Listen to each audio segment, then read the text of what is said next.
Recording in progress.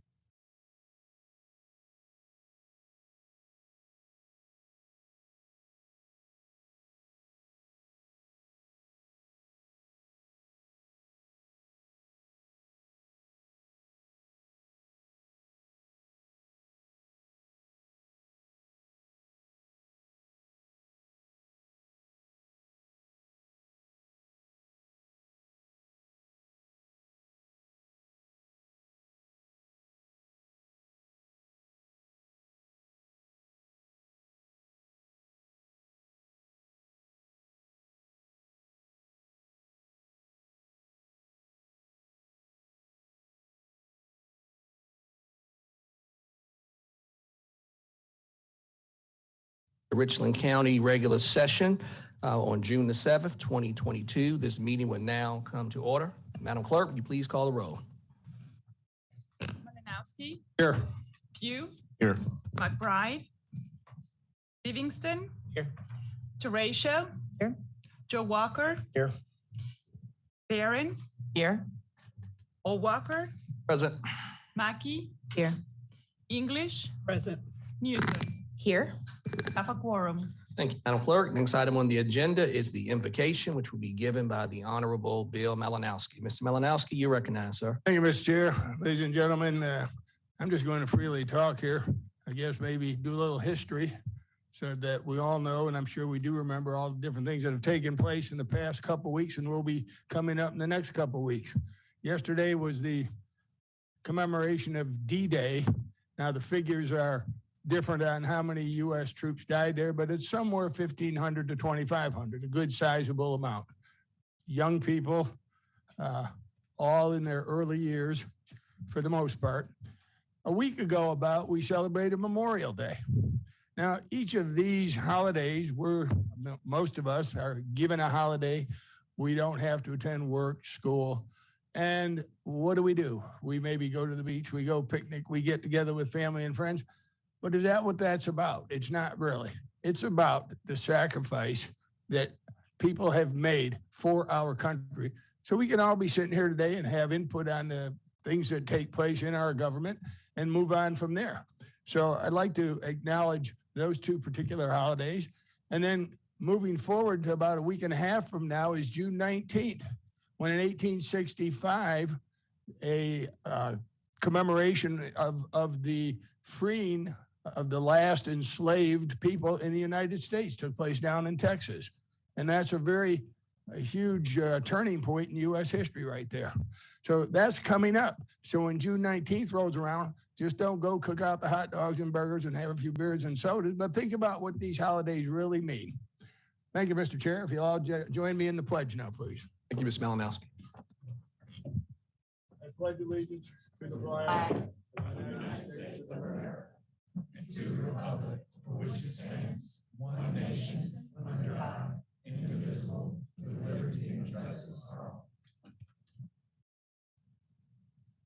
And thank you, Mr. Malinowski, for that inspiring word.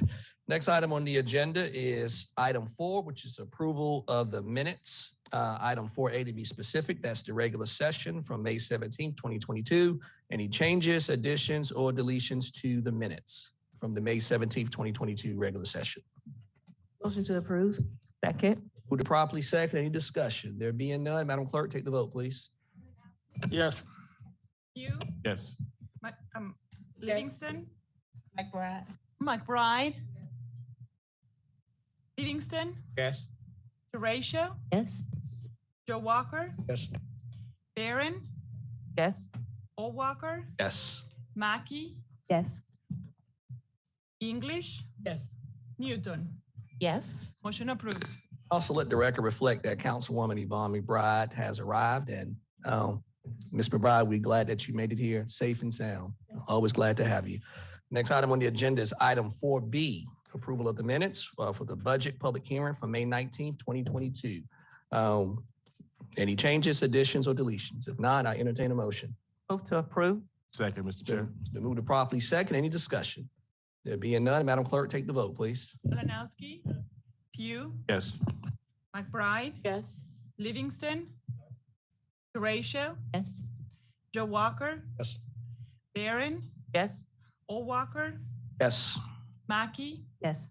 English, Yes. Newton. Yes. Motion approved. Next item on the agenda is item 4C. Again, approval of the minutes, special call meeting from May 24th, 2022. Any changes, additions, or deletions to the minutes? If there are none, I entertain a motion. So moved. It's been moved to properly second. Any discussion? There being none, Madam Clerk, take the vote. Malinowski. Pugh, Yes. McBride, Yes. Livingston, Yes. Teratio, Yes. Joe Walker, Yes. Barron, Yes. Yes. O'Walker, Mackey, Yes. English, Yes. Newton. Yes. Motion approved. Next item on the agenda is item 5, which is the adoption of the agenda. Any changes, additions, or deletions to the agenda? Mr. Chair, You recognize Ms. Barron? I'd like to amend the agenda to include a resolution for honoring Juneteenth. Second. Moved to properly second. Any discussion? There being none, okay.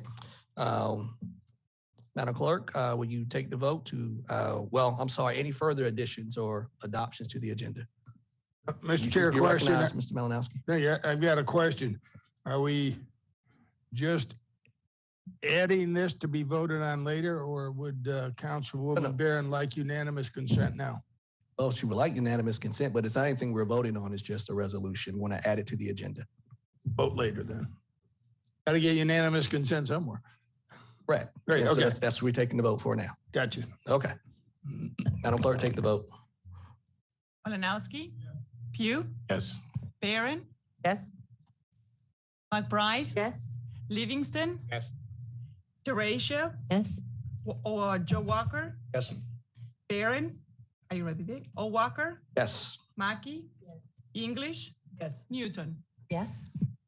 Approved. There are no objections. This will be placed on the agenda as item 6. And then and then the remaining items on the agenda will follow in the proper numeric order. Any any other changes or additions or deletions to the agenda? All right, there being none, Madam Clerk, I entertain a motion, first of all, to adopt the agenda as amended. Mr. Chair, Yes, Ms. Newton. just thinking about all the items on our agenda, could we maybe make this item 5A so that we don't have to renumber everything that's in our packet? If that's a problem, we can just move it. Well, That's if fine. that makes it easier for everyone else, It's okay. you all prefer 5A? Okay, 5A it is. Okay. Any additional, any deletions or additions or changes to the agenda? Okay, entertain a motion to adopt the agenda as amended. So move, Mr. Chair. Second. Move to properly second. Any further discussion? There being none, Madam Clerk, take the vote. Malinowski, Yes. Pugh, Yes. McBride, Yes. Livingston, Yes. Teratio, Yes. Joe Walker, Yes.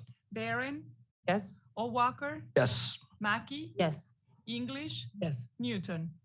Motion approved. All right, next item on the agenda is item 5A, which is a resolution recognizing Juneteenth, which will be given by the Honorable Gretchen Barron. Ms. Barron, you're recognized. Thank you, Mr. Chair, and thank you to my colleagues for joining in to ensure that this day does not go unnoticed. The federal government last year made this day, Juneteenth, a national holiday. I do hope at some point South Carolina, Richland County will join other states and counties. But until then, this resolution will stand as an acknowledgement of Juneteenth. And that day specifically says that it was the emancipation where African Americans were now all free. And as an African American woman, I do believe that this is critically important that we not forget about our history and as we move forward. So at this time, Tamar Black from our clerk's office will read our resolution. What? A resolution recognizing Juneteenth. Whereas on January 1st, 1863, President Abraham Lincoln issued the Emancipation Proclamation, freeing all enslaved people in the Confederate States, declaring all enslaved people shall then be henceforth and forever free. Whereas on June 19, 1865, Union Army General Gordon Granger issued a general order proclaiming freedom for the enslaved people in Texas. This involves an absolute equality of personal rights and rights of property between former masters and slaves. On this day in 1866, the first Jubilee Day celebration was born. Whereas Juneteenth commemorates the strength and tenacity of African Americans throughout our history and serves as an opportunity to celebrate the rich and numerous contributions of African American people. Whereas Juneteenth is the commemoration of the ending of slavery in the United States, which today is recognized as a federal holiday observing the emancipation of all African American slaves. And now there be it resolved that Richland County Council members recognize Juneteenth as an integral part of American history and the start of a new era. Thank you, Mr. Chair. Thank you, Ms. Mayor. Next item on the agenda is item 6, which is a report of the county attorney for executive session items. Mr. Wright, you're recognized. Yes, Mr. Chair. We have 3 items for executive session. First is Alvinus Glen Detention Center. Second is 2020 County Administrator Evaluation Process. Third is County Attorney and Clerk to Council Performance Evaluation Process. And there is no outside counsel. So I'm assuming the body would be okay with moving these items to, I guess, later in the agenda for the second executive session items. That okay? All right. Next item on the agenda is item 7, which is citizens input. Madam Vice Chair, anyone sign up to speak? Yes, sir. We have one individual that has signed up to speak for items on the agenda not requiring a public hearing. Excuse me, Mr. Chair. We have 4 individuals that have signed up to speak for items on the agenda not requiring a public hearing. As I call your name, I ask you to please come to the front to either microphone on left or right hand side. You state your name and address, and you have 2 minutes to speak. Ina Leitner. Ina Leitner.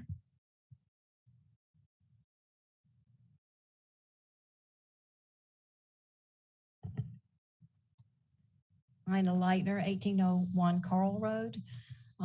And I might be confused because I'm here by myself without, I'm president HOA for Huffman Heights and Elma Bode, and I was told to be here in case there were questions about item 12A. Okay, thank you. So this time is a period of time where people can sign up and speak, and you have 2 minutes to address the body on issues. Then you signed up for 12A. So if there's anything that you'd like to tell us, this is your time to do so, but we won't be asking questions at this time. Okay. And I would like to say how much I appreciate our representative, Mr. Livingston, who always comes when we call, and he's always so patient and so good about giving us information, and he's aware of the situation with the drag racing on Atlantic Drive and residents that are interrupted from their sleep nightly, and particularly on the weekends, 1:30, 3 in the morning. And we've been working on this for years, and it's come to the point now that there's organized racing, the Dodge Challenger Club. And I was told by Richland County Captain Tapler that these cars are so souped up that the police can't catch them, so they kind of taunt them. And almost, I don't even know how to describe it unless you've been to a NASCAR, which I never have, but it's that kind of noise. And, you know, our residents are just worn out from the speeding and the noise, and are just glad to have this opportunity for you to consider giving us some relief from this problem. Thank you. Thank you. Next individual is, and I apologize, Adonway Forrester.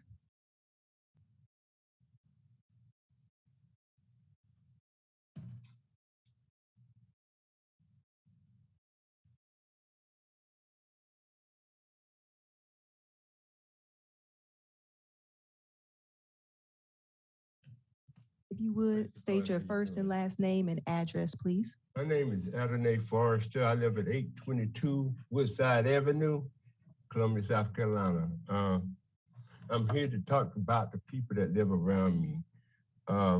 You know, I jog around the block at my house all the time.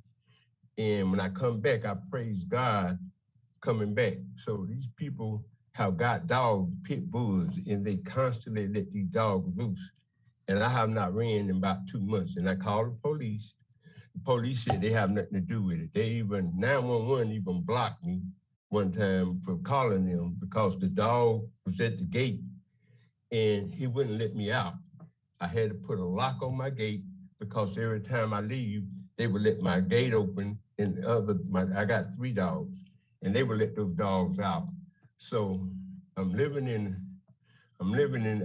need some kind of help other than, what the police is doing. I got attacked on my job by a pit bull. I was out for 2 months and these people are like a gang and they associate with each other. They live behind me, front of me, on the side of me. And I just want you to know that I'm going to continue to start jogging again. And these people got these dogs. I want you to be aware and know that if I do get attacked, it's because it's premeditated. But that's all I have to say. And may God be with y'all. Thank you so much. The next person that signed up is Gary Ginn or Gwen. I do want to say, Mr. Gwen, you signed up to speak about the Richland School District 2 budget, and there has already been a public hearing on that budget. Yes, sir. So we've had a public hearing on that, so this is not exactly the appropriate place to sign up.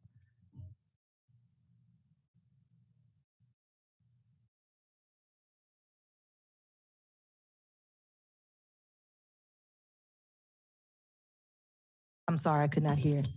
My colleagues are telling me May 19th, but I could not hear you.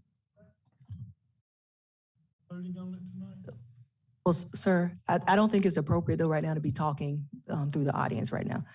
Thank you. And then the next person that signed up is Reverend Jackie Utley, but Reverend Utley is also signed up on our next item, and I believe that's where you most appropriately fit. So I'll call your name then. So to conclude, Mr. Chair, we had 2 individuals that signed up for items on the agenda not requiring a public hearing. Thank you, Vice Chair. Next item on the agenda is item 8A. Again, citizens' input must pertain to Richland County matters not on the agenda. Items for which a public hearing is required or a public hearing has been scheduled cannot be addressed at this time. Madam Vice Chair, anyone sign up to speak? Thank you. We have 5 individuals signed up to speak tonight. The first is Catherine Davis.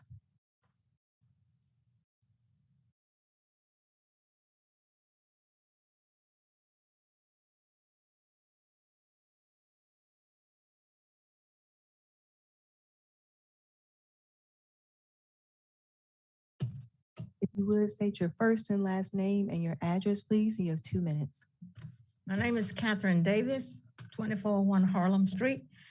I thank y'all for letting us come on behalf of Atlas Road Community Organization. We are a registered nonprofit 501c3 charitable organization. We have obtained 2 lots. We paid the tax on it. We combined the 2 into 1. We obtained exemption status, and we are at 2045 Smith Street, Columbia, South Carolina, 29209. We plan to construct a park, a recreational space, a memorial garden. But we need a mailbox so that we can have a mailbox for the Atlas Road Community Organization. And we need utility space for our equipment and all. And we need a place for the kids to roam, to play, because they playing in the yards, in the streets, because they have no yard to play in. And that's just an accident waiting to happen. We need a space for our precious senior citizens where they can hang out, play games, communicate with others, and watch the children play. We need a space for the equipment and games and stuff, and office equipment. We need bathroom for male and female. We were told by the former Richland County Councilwoman that you raised $295,000 in grant dollars for the construction of a memorial park. Please help us find the monies designated for clearing the area, building and designing our memorial garden. Thanking you in advance for the complete task on behalf of the Adams Road Community Organization. May God continue to bless you all. Thank you. Thank you. Next is Melissa Ward.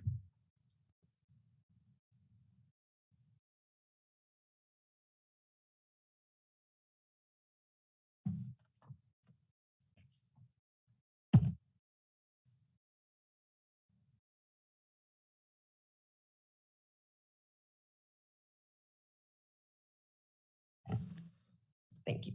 Melissa Ward, 98 West Killian Station Court, Columbia 29229. To Richland County Council, the Columbia SC Alumni Chapter of Delta Sigma Theta Sorority Incorporated would like to thank you for your service to Richland County. Delta Sigma Theta Sorority Incorporated is a private, not-for-profit international organization of over 300,000 college-educated women.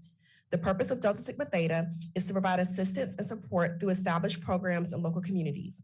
The major programs of the sorority are based upon the organization's 5-point programmatic thrust, which includes political awareness and involvement. The Columbia SC Alumni Chapter has been providing services to Richland County since 1940. Delta Sigma Theta is a nonpartisan entity and does not endorse candidates for election. We would like to take this opportunity to highlight just a few issues that we hope you will make a priority.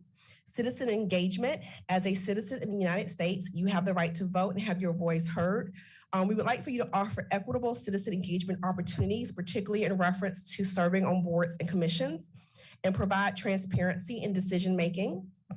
Economic justice. A serious examination of the economic status of Americans will reveal an untenable racial wealth disparity.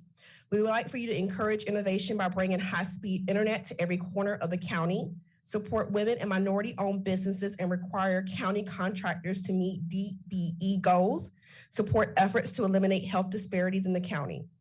And reimagining public safety. Communities across the county need new models to create opportunities for public safety. We would like for you to promote gun violence prevention and address policies that address gun reform. Sincerely, Mary Ann Smith, President, and Melissa Watson Ward, Social Action Committee Chair. Thank you. Next up is Javier Juarez. Javar Juarez. All right, thank you. 1924 Spotswood Drive. Oh, I get so nervous when I come here. Mr. Chairman, I am blessed and truly thankful for the contributions of this council and its members. Thank you all for your continued support of the Broad River Business Alliance Community Development Corporation, a 501c3 public nonprofit and South Carolina public charity. You all have helped us push for the change, growth, and fun that is happening along the Broad River District. A very special thank you to Mr. Derek Pugh. With your support and that of your members on council, our programs are working to serve families, students, and small businesses. We are proving that relationships between government and community organizations work. Together, we have garnered national attention with the Broad River Community Prayer March. Today, I want to say thank you and show our appreciation by presenting the BRBA President's Award to members of this council that contributed to make May 14th, 2022, a historic day in the Broad River District. With over 200 participants, along with vendors and community partners, it was truly a day to be remembered.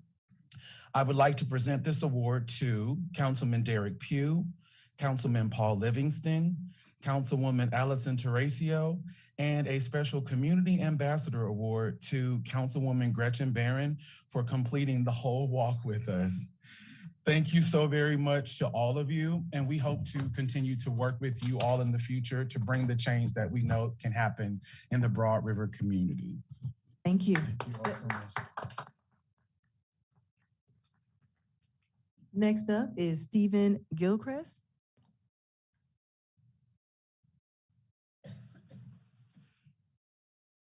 Stephen Gilchrist, 121 North Ridge Road. Mr. Chairman and members of council, let me thank you for allowing me to be here this evening. I know that I heard you earlier speak that you're considering third reading of your budget this evening. And as a consequence of that, we cannot share any information about the budget, but I just wanted to remind you of a couple of things that I think are pertinent to the citizens of the county. I know all of you are aware of the fact that the citizens of this county and people of this country are paying some of the highest fuel prices that we've paid in history. I think you would agree with me that we're seeing an enormous increase and rise in interest rates for folk who own homes and those who are renting and the rents that are rising in that regard. I think you would agree with me that food prices are increasing dramatically, not only in your county and in your districts, but across this country. And I just wanted to come tonight to ask you that as you consider your fiduciary responsibility to the citizens of this county and to the taxpayers of this county, to be mindful of the fact that these things are real, that these things are impacting your constituents, and we need you to be the leaders that we've elected to lead and to make sure that the citizens of this county are not negatively impacted by continuous tax increases and other increases like what I shared just a moment ago. I want to thank all of you for your leadership. These are tough times to be leaders in counties, but I implore you to listen to your citizens, listen to the county, listen to the people that have elected you, and give us an opportunity to not be impacted by the things I spoke about a moment ago. Thank you. Thank you. Next up is Reverend Jackie Utley. Utley. I apologize.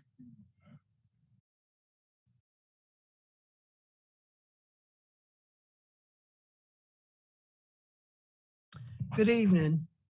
I am the Reverend Jackie Utley, and I reside at 827 Wildwood Avenue in the Eau Claire community.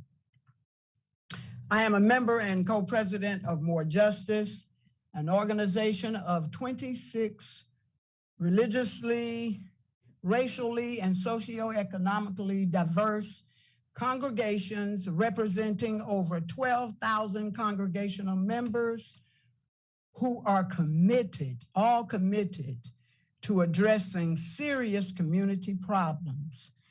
And so I am joined here tonight with some other members from More Justice, and I ask that they stand with me now. Serving as a pastor in the Eau Claire community, I see the housing situation as problematic as I am approached every week, not every day, but every week, from members in my in that community seeking for some type of housing assistance.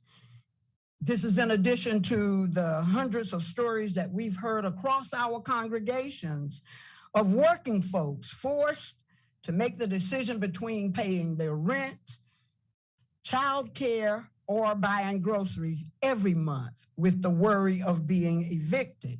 And then there are those who have developed asthma from unsafe living conditions. For years, there have been over 16,000 families in the Richland County in need of safe and affordable housing. This problem is not going away unless we have a long-term solution. So we are just simply here tonight to ask the Richland County Council to establish an affordable housing trust fund that benefits people making 50% or below, including below 30% of the area median income for Richland County. Thank you for this opportunity to address this. Thank you. Mr. Chair, that concludes all individuals that have signed up to speak tonight. Thank you, Madam Vice Chair. Next item on the agenda is item 9, which is the report of the County Administrator. Mr. Brown, you're recognized, sir. Yes, sir, Mr. Chair, members of council. Beginning on page 160 of your packet, there's a few updates that I've placed in there for you. I'll be brief with my comments. Currently related to the coronavirus update, you see that currently we are in a community level registered as medium, and what that looks like is also listed in your packet. Just continue to stay up to date on your vaccines and just check and make sure that you check in with your physicians concerning your individual health. You see that our vaccination rate in the county continues to increase. And then moving on from there to other updates, just noted in here, that we have the South Carolina City and County Management Association conference coming up. This will be the first time I'm attending that. Been focusing on some of the issues here at the county, but this will give me an opportunity to reach out to some of the other like-minded individuals within South Carolina to get some good information that maybe I can bring back to Richland County as well. Also, a brief update on the Richland County Public Safety Complex. We'll be scheduling a work session with County Council, bring you up to speed on where things stand with their project. And as you certainly have heard a couple of times, the economic conditions related to inflation, supply shortages, and cost of fuel have certainly impacted that project. So I want to talk more about that in detail during the work session. Also, I wanted to let you know that we did recently receive our formula grant allocation from HUD. Listed in the packet that information and communicated that our allocation this year is slightly up from last year. We also hope to be having a work session with council to discuss not only that program, but kind of the whole program of HUD funding that we received to provide some additional information for the council, as well as new staff.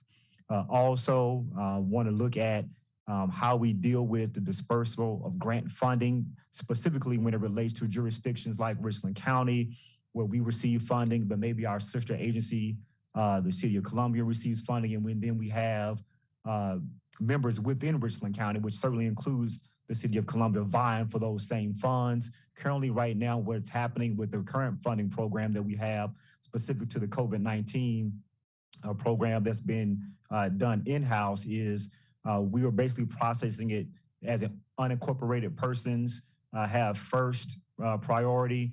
And then after that, those who have funding sources available to them that are in incorporated Richland, they will come next in their priority. So put that in the packet. Certainly if there's any discussion about that, we'll definitely be asking for that feedback from you now, but more specifically during a work session where we talk about holistically how we address funding when you have agencies in incorporated Richland County who receives the same funding that Richland County receives.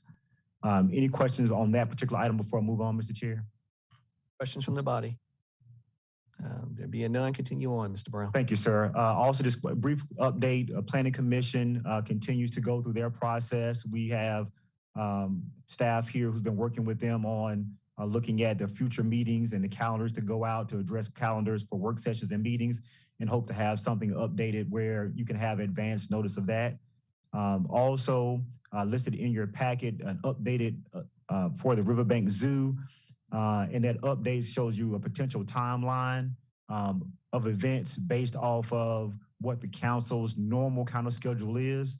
And before I conclude, Mr. Chair, I did note in there, in those dates, those are not things that are set. Those are things that the council would have to decide on. But I'll put in potential information that you need to be aware of based, again, on the timeline that you would normally fall under. With that being said, Mr. Chair, that concludes my report, but we'll take any questions that you have or members of council have about the report. Questions or comments from the body? Ms. Mackey, you're recognized. Thank you, Mr. Chair. Mr. Brown, I just wanted to point out on the Planning Commission section where you talked about staff has asked the commission to provide a calendar of meetings and work sessions, et cetera.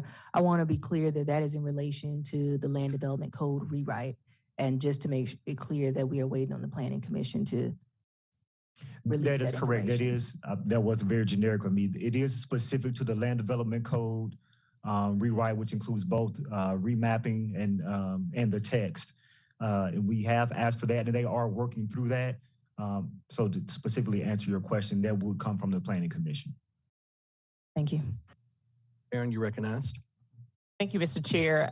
This is not in connection with Mr. Brown's report. However, I would like to ask for a point of personal privilege, please. Recognize Ms. Bear. Thank you. So to the administration and staff, Richland County staff, I would like to personally thank everyone who took part in making sure that our inaugural community walk and health fair for District 7 was a success. It was very well attended. It was well organized. And we could not have done what we did on Saturday without the support of your staff and your leadership. And so I'd like to personally thank you. Thank you on behalf of the team. Thank you, Ms. Barron. Any additional questions or comments from the body for Mr. Brown? All right, thank you, Mr. Brown. Next item on the agenda is item 11, which is the report of the Clerk of Council. Madam Clerk, you're recognized. Thank you, Chairman Walker. Just want to remind everyone that we have a strategic planning work session scheduled for June the 23rd from 4 to 6 p.m. So please mark your calendar, June 23rd from 4 to 6. That's all. Thank you, Chairman. Thank you, Madam Clerk. Next item on the agenda is item 11, which is the report of the chair. At this time, I do not have any updates or announcements, but I would like to take a point of personal privilege just to acknowledge some of our elected officials that are present this evening. I see out in the audience Commissioner James Manning from Richland School District 2. I see also Commissioner Amelia Mackey, as well as Commissioner LaShonda McFadden, all from District 2. Also see Commissioner Cheryl Harris from Richland School District 1. And present from the town of Blythewood, and my dear friend, Councilman Donald Brock. So good to see you this evening. And we also have our very own auditor, Mr. Paul Brawley. Raise your hand, Mr. Brawley. The most important man in the room tonight. If I missed anybody, charge it to my head and oh, yeah, that's actually that's a huge misstep. Representative Andy McDaniel is also present this evening. My apologies, Representative. All right. Next item on the agenda is item 12, which is the approval of consent items. Item 12A, Department of Public Works, Engineering Division, Traffic Calming Approval for speed bump installation. Entertain a motion. You recognize Ms. Newton. I move to approve items 12A through 12G. Second. Properly second. Okay.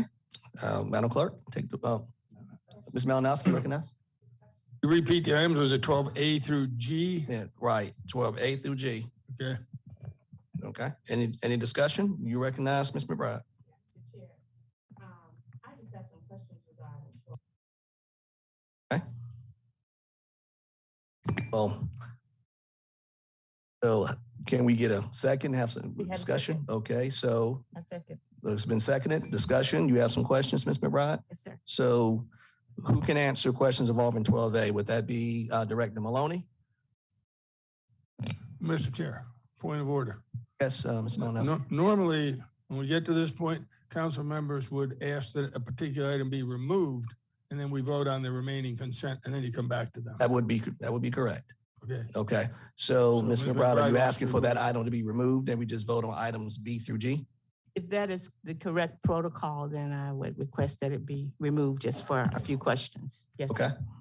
And Mr. Malinowski is correct. So, so Madam Clerk, take the vote on items B through G. Malinowski, Yes.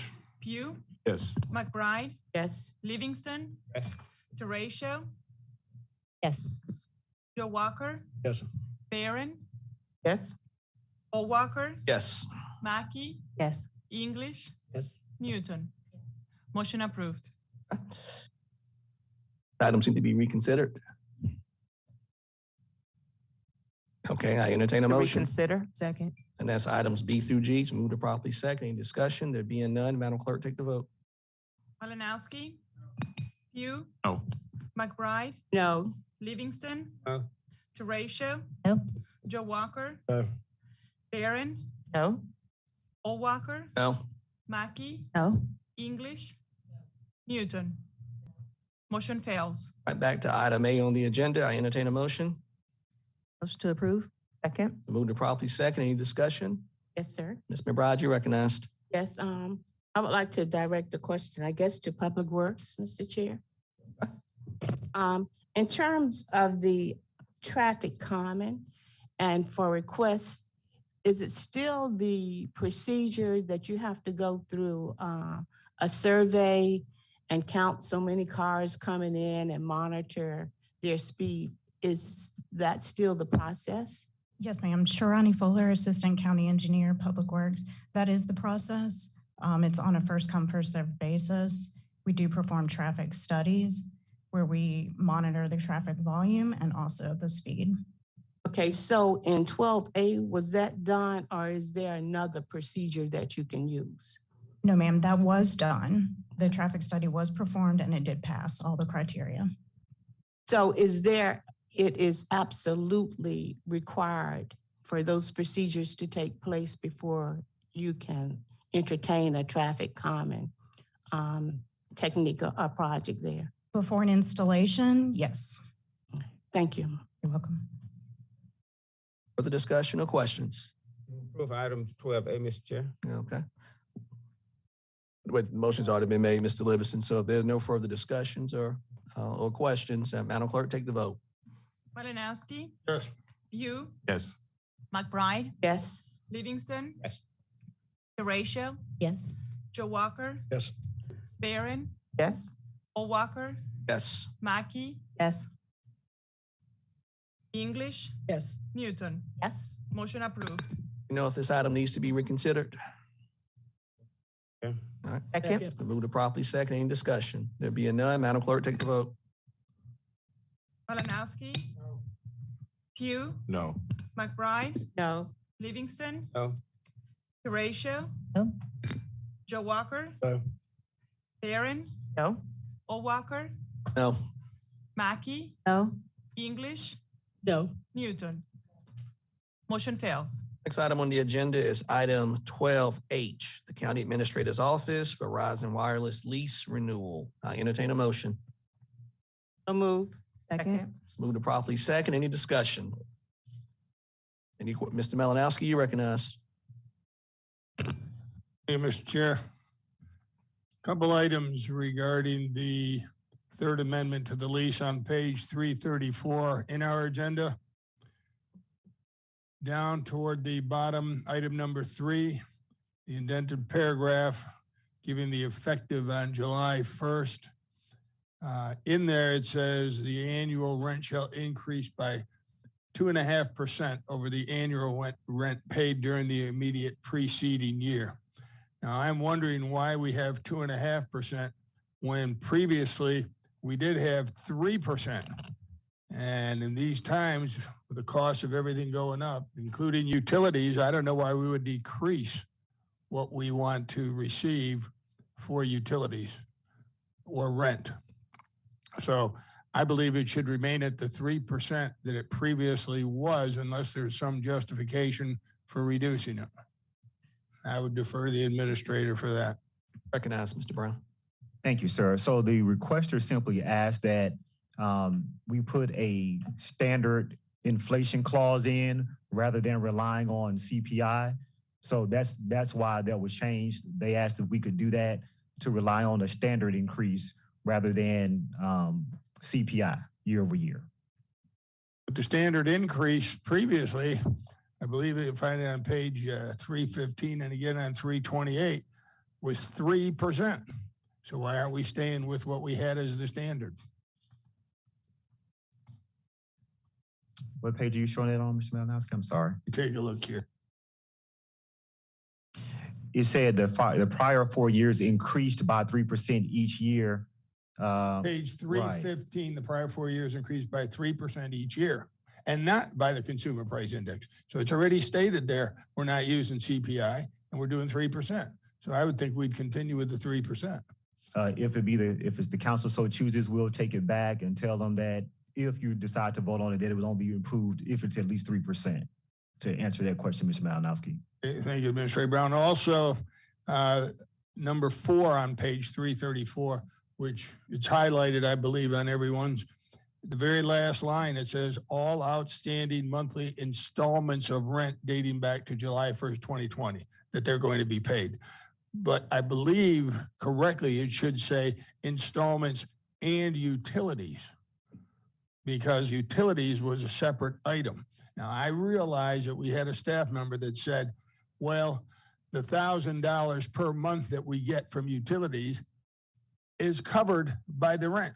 But that's not what the original agreement was and why the electric meter was put on the building, because we wanted to make sure we got the electric in addition to the rent. So therefore, I believe we should continue in that same format. We get the rent and we get the utilities. I don't have a problem with that, Mr. Malinowski. I understand that amount, it's very minuscule, but we certainly can address it. It is, but I bet there's a lot of people out here with like $1,000 right now in their pocket. Understood, sir. Okay.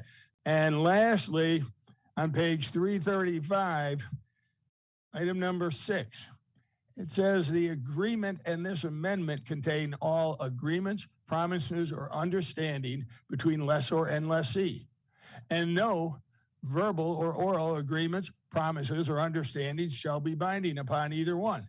So how can we say in one line that that this amendment contains everything, and then in the same sentence we're saying, but these aren't binding?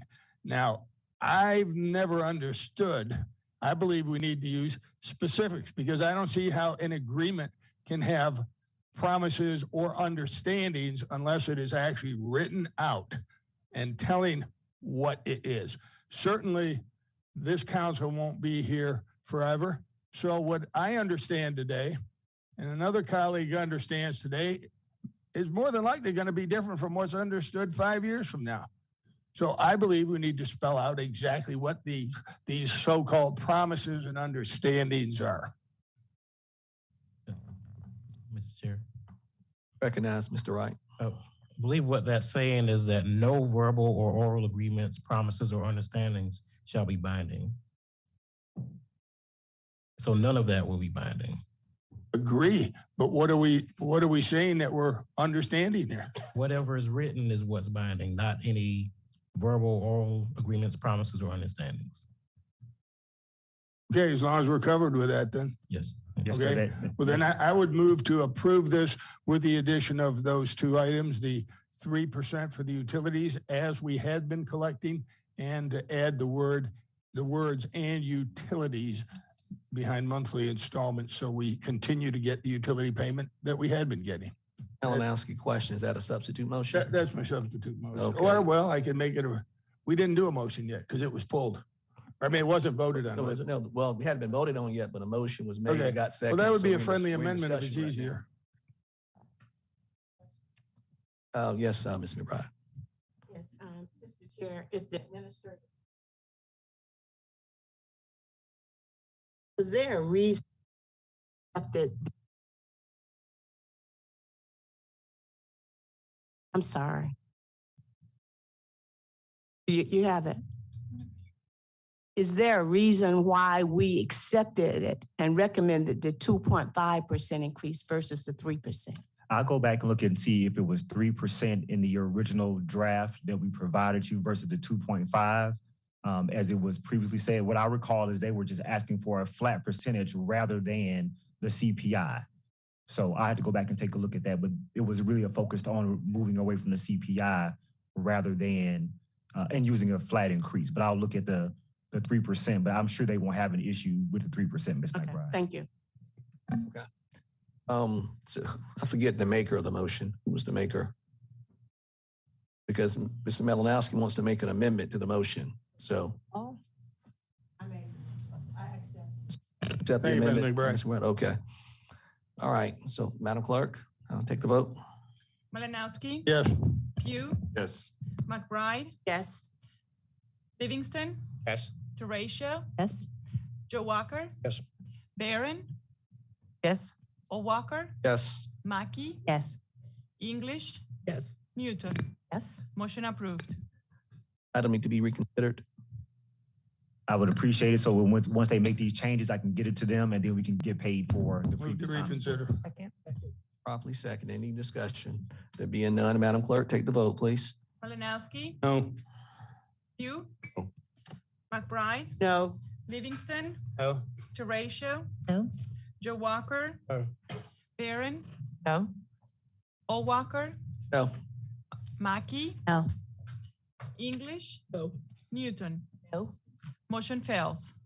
Next item on the agenda is item 13, which is a third reading item. 13A, an ordinance to raise revenue, make appropriations, and adopt an annual budget fiscal year 2023 for Richland County, South Carolina for fiscal year beginning July 1, 2022 and ending June 20th, 2023. So as to raise revenue, make appropriations, and amend the general fund, millage agencies, special revenue funds, enterprise funds, and debt service funds budget for Richland County, South Carolina for fiscal year beginning July 1, 2022 and ending June 30th, 2023. And I will entertain a motion.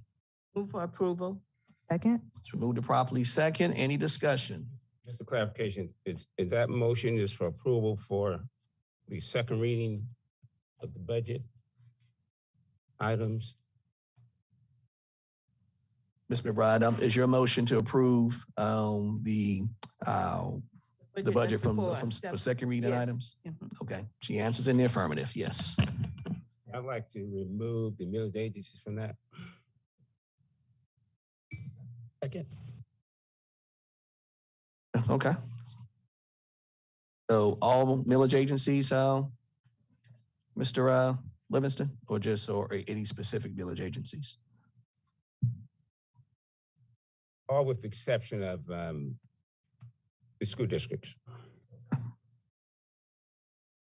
you please repeat that, Mr. Chair? So Mr. Livingston would like to remove all village agencies from this motion with the exception of School District 1 and School District 2. So with the exception of their school districts.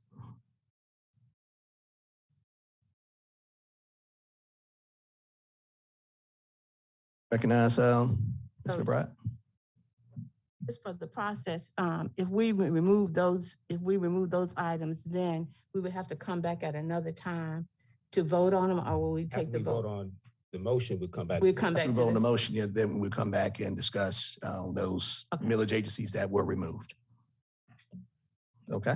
Mr. Brown, you recognize, you had your hand up. Thank you, Mr. Chair. Just briefly to Ms. McBride's motion, just wanted to make sure that that included the most recent updated numbers that were provided by the auditor related to any of those requests. Just wanted to see if she included that in her motion. My motion was to include everything that was discussed and passed at the second reading, including those. The updated version of those Yes. numbers. Okay. Thank you, ma'am. So Livingston, I think we're gonna leave it. We need a second for that. What's before us now is Ms. McBride's motion. Second it, okay. So any discussion? All right. Mr. Malinowski, you recognized? Hey, Mr. Chair, the updated figures provided by the auditor, does that create a tax increase or not? Well, Mr. Brown, the auditor is here, so either if you want to address that question, you can, but we have the auditor here, and so, Mr. Auditor, if you want to come on down, the body would be more than thrilled to hear from you.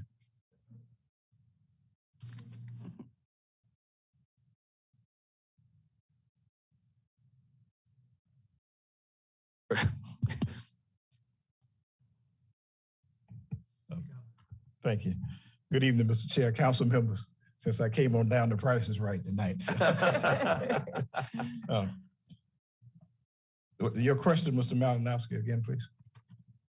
I believe I've got these numbers you gave us. Are these numbers that your new adjusted figures, will they create any tax increase at all or not?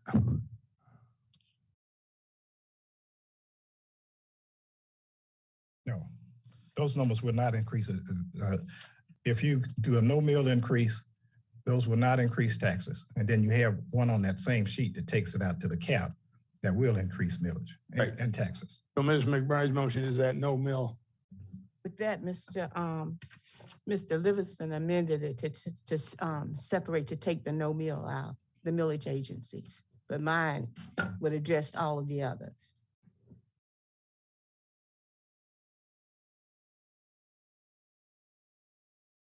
Recognize Mr. Yours was Livingston. originally this. Okay, thank you. Mr. Brown, I think with Mr. with Ms. Malinowski's question, the motion before us is the motion that would not require a tax increase, correct? That's what I understand, yes. Okay.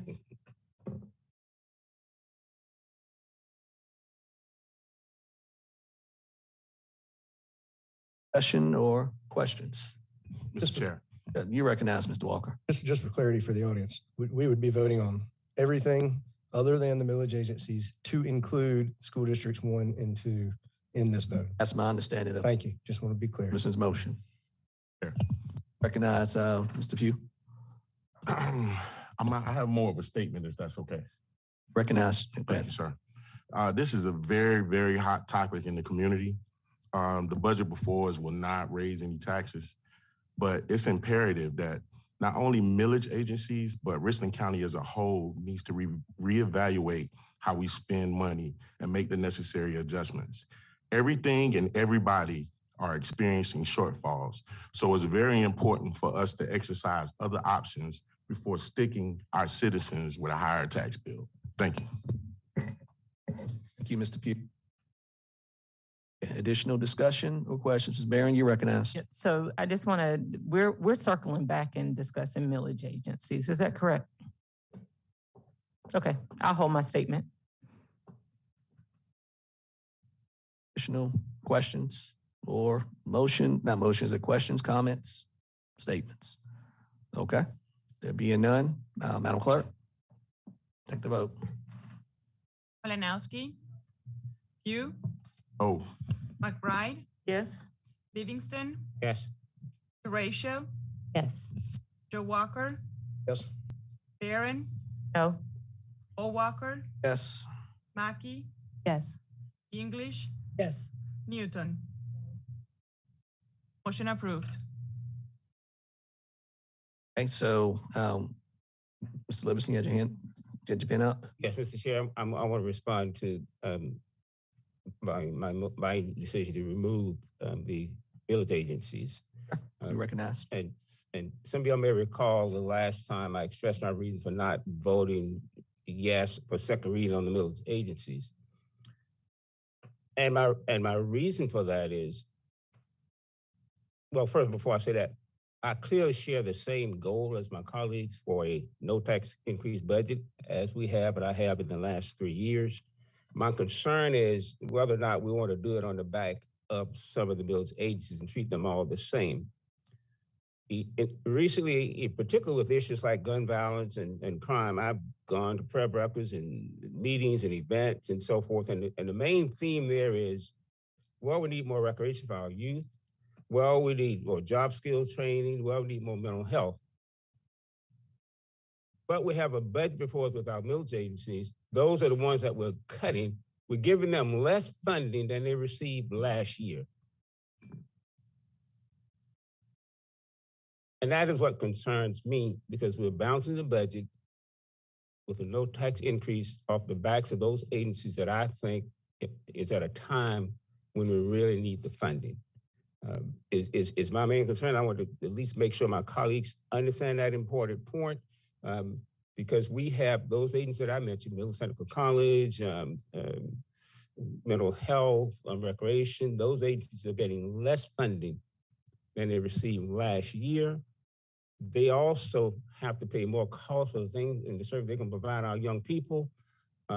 I do not share the idea of just simply cross-the-board cuts. We need to look at where the funds are needed. And I don't think we're doing that with our village agencies. Is my main reason for not supporting them as a whole. What I would recommend that we at least consider asking our administrator to look at fund balance or ARP funding to try to at least bring those agencies back to where they were last year. And remember now, it is the decision of this council that got them in the shape they're in now, because several years ago, we asked them to cut their budget. And they had to do that back in 2021 because of COVID. And as a result of that, that affected their mill volume. And so now that puts them in a hole whereby even if you took them at a no mill increase, their budgets would still be less than it was last year. And they got to deal with not only a decrease in budget of 5 and 6%, they also got to deal with, serious problem with CPI and other costs. So that's the point I wanted to make. And again, I would suggest that we continue to work toward making sure we have a no tax increase budget, but look at a way to try to use fund balance or ARP funding to make up for those agencies.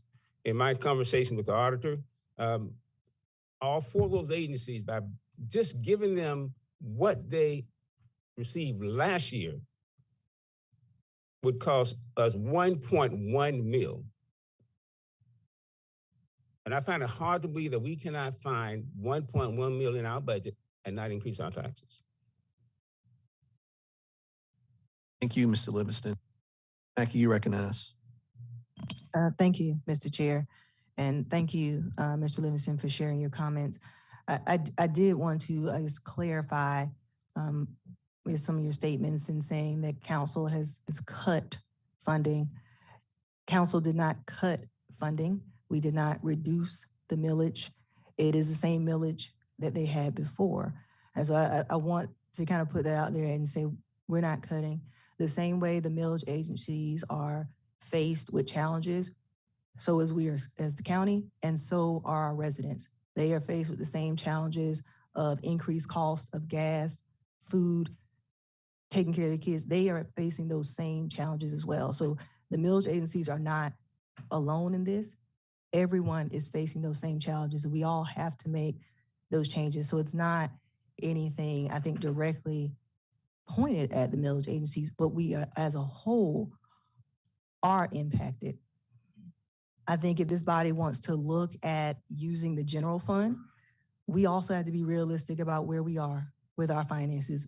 We ourselves are facing the same rising inflation costs that these millage agencies are facing. And so by using our general fund, what are we giving up? And so I think we as a body have to think about that too. And what is it, if we're going to give to millage agencies to make them whole, then what have we lost to give to our residents for services? I think, as you mentioned several years ago, a different body that's not sitting here now made the decision to reduce the funding.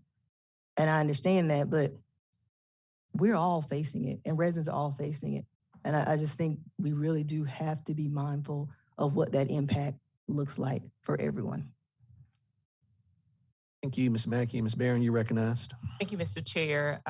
I definitely agree with Ms. Mackey wholeheartedly. And as being the chair of the Coronavirus Ad Hoc Committee, it appears that the ARP funds has become somewhat of a slush fund for everyone. And it's okay. It's really okay because, as I've stated in many of our committee meetings, that it will afford us to do things that we have not been able to do for many, many years. But we are all faced with the same crisis. And as we look at, I don't think that it's fair to say, well, let's just go ahead and see what we can get out of our ARP funds, because tonight, a proposal will be recommended to council as to what to do with these dollars. And this full council had the same opportunity that the committee had to bring forth these items. And the thing, we were working on the budget the same time that we were working on our proposal to bring forth for full council as to how we were going to expend our ARP dollars. And I don't want to come across as the one that says that it's just 1.1 mil. It's just $1.1 million. That just is a big deal. And I'm not going to be the one that, if we can't find a way to give up something in order for someone else to have something else, to have what they need, then it is one of those things where we all just need to look at our budgets real closely, because we're all faced, as Ms. Mackey's already said, we're faced the same challenge. And this is not about cutting services. This is not about not wanting to see these millage agencies do well and fare well. It is just the time that we live in right now. And in the words of my pastor, it won't be like this always, but this is where we are right now. It is where we are, and we can't ignore it and spend money that we don't. If the millage agencies don't have it, we don't have it either. So I just want this council to really look at it from a perspective of saying, this is something, we're all in this together. It is not about us against them, but it's a struggle that we all share collectively. Thank you. Thank you, Ms. Barron. Ms. Newton, and then Mr. Malinowski, and then we'll come back to Mr. Livingston. Thank you, Mr. Chair, and thank you to Councilwoman Mackey and Barron, I just want to acknowledge that as part of this budget process, as we've been looking at our millage agencies, that we have been talking to our staff and we have been exploring options in terms of things we can do, including ARP funds. And when we get to that portion of the agenda, I think it's important for the community to note that we have broken out what those ARP funds are being allocated for, which includes community funding, it includes mental health funding, it includes, I recommended that we increase the funding for recreation and youth services just specifically to address that point. And so while we are here having a really difficult conversation about budget, which mirrors the conversations that people are having around their kitchen tables, I think it would be unfair to portray that these conversations haven't been happening at the staff level and that we haven't been looking at ways that we can try to make that better and that some of those things are being addressed presently. They're just being addressed at a different part of our agenda that's going to come later. Ms. Newton, Mr. Malski, and then Mr. Livingston. Hey, Mr. Chair. Pretty much just going to echo what my colleagues have already said. Of course, I believe that all public entities across the board need to look for ways to reduce spending and cut costs instead of creating new bonds, increasing taxes, or hiking the millage rates, as some would like to do. That a short-term fix right now would create long-term repercussions. And any increased financial burden would certainly place harm not only on our business community, but the residents of our communities. And therefore, as we're continuing to recover from the past 2 years, we need to focus on finding efficiencies in systems such as consolidation of services to help subsidize the costs that will prove better in the long run. Thank you, Mr. Chair. Mr. Livingston, you recognize? I'll be brief, Mr. Chair. Sure. There's no question about it. Our second reading budget will reduce the funding for recreation, the mental tech and mental health, based on what they received last year. They will definitely receive less funding. My suggestion was just that I think that there should have been other areas of the budget we can get those funds from, as opposed to taking them from those particular areas at this given time. I don't disagree with the fact that we need we ought to work toward a budget with no tax increase and so forth. I'm just expressing my concern about where the funding is coming from and not going. A lot of discussion, but I don't have a motion on the floor. So is there a motion? Mr. Malinowski? Chair, I'd make a motion that we approve the no mill increase from the fiscal year 23 budget. Second. Properly second. Any discussion? There being none, I'm sorry, Madam Vice Chair, you recognized? Just point of clarification, Ms. Malinowski, was your motion referring to all remaining millage agencies? Yes. Okay, Yes. Thank you. Madam Clerk, take the vote. Malinowski, Yes. Pugh, Yes. McBride, Yes. Livingston, No. Teratio, Yes. Joe Walker, Yes. Barron, Yes. O'Walker, Yes. Mackey, Yes. English, My heart is torn as I say no. Newton. Yes. Motion approved. Next item on the agenda is, Chair, would you like that reconsidered, Mr. Brown? I'll entertain a motion. Mr. Chair, I'd move to reconsider the previous two votes. Is there a Second. second? It's been moved to properly second. Any discussion? There being none, Madam Clerk, take the vote. Malinowski, No. Pugh, No. McBride, No. Livingston, No. Teratio, No. Joe Walker, No. Barron, No. O'Walker, No. Mackey, No. English, No. Newton. Motion fails. All right, next item on the agenda is item 14, second reading items. 14A, an ordinance amending ordinance number 05-53.5-21, amending the Richland County Code of Ordinances so as to adopt the Richland County Land Development Code rewrite and to replace Chapter 26, Land Development, amending the effective dates of its provision and clarification of interim procedures. I entertain a motion. Mr. Chair, at this time, it's the way this is written, I would move to defer. It says an ordinance amendment, well, I know that's no discussion, but it says as to adopt versus consideration. It's a motion for deferral, and that's not debatable. It's been moved to properly second. So, Madam Clerk, take the vote. Malinowski, Yes. Pugh, Yes. McBride, Yes. Livingston, Yes. Ratio, Yes.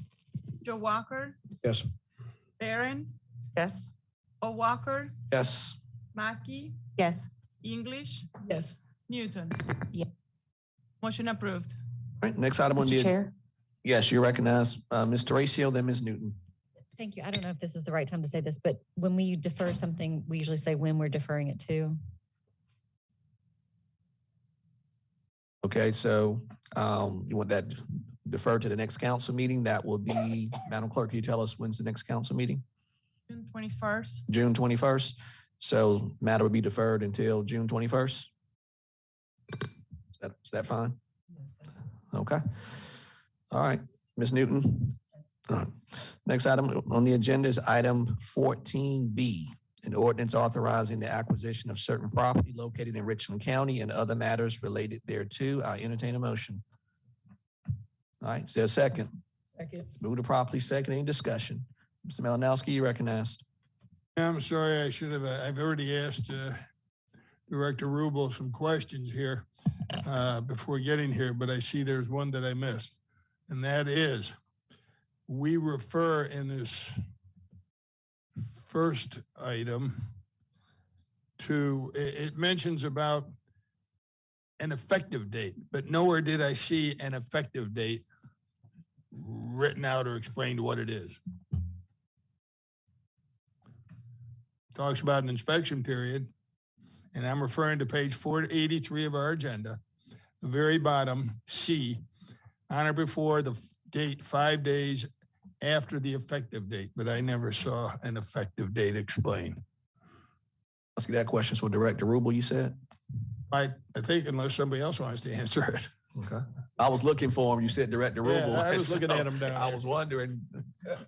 Yes, sir. I don't know the document back and forth, but I think that would be yet to be determined. It'd be an effective date when we actually execute the PSA for the contract, the real estate contract. That's still, okay, you just said to be determined. Yes, sir. Okay. Okay, well, just stay there a second. Please stay there for a second. Please. Stay. I think I asked you other questions on this one, didn't I? Yes, Okay, sir. and then I'm fine. We'll let it go. Thank you. Questions or discussion? Mr. Malinowski, you look pretty studious over there, so. Oh, okay, well, go ahead. You can go ahead. Okay. Madam Clerk, take the vote, please. Yes. Yes. McBride, Yes. Livingston, Yes. Ratio, Yes. Joe Walker, Yes. Barron, Yes. O'Walker, Yes. Mackey, Yes. English, Yes. Newton. Motion approved.